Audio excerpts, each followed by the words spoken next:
Naiknya harga bahan baku di pasaran saat ini sangat berdampak untuk pelaku usaha di bidang makanan khususnya. Salah satunya pembuat kerupuk yang menjerit, pasalnya naiknya semua bahan baku membuat pelaku usaha kerupuk menurunkan jumlah produksi. Naiknya sejumlah kebutuhan bahan baku pembuatan kerupuk membuat pelaku usaha di bidang makanan khususnya mengeluh.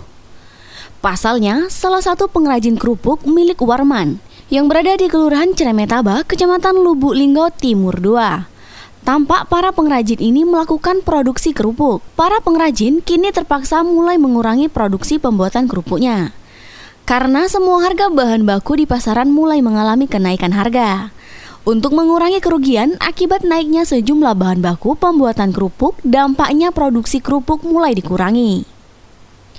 Warman mengaku bahan bakar baku seperti tepung sagu naik, yang sebelumnya berkisar Rp200.000 per kampil, terus merangkak bertahap menjadi Rp225.000, serta minyak goreng dari sebelumnya Rp15.000 per kilo, kini naik menjadi Rp20.000 per kilonya.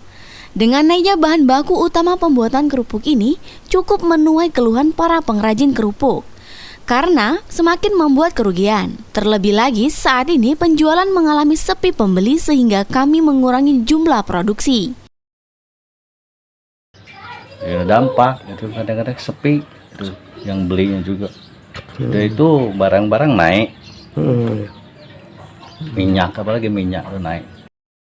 Yolanda Monika Putri, Silampari TV melaporkan.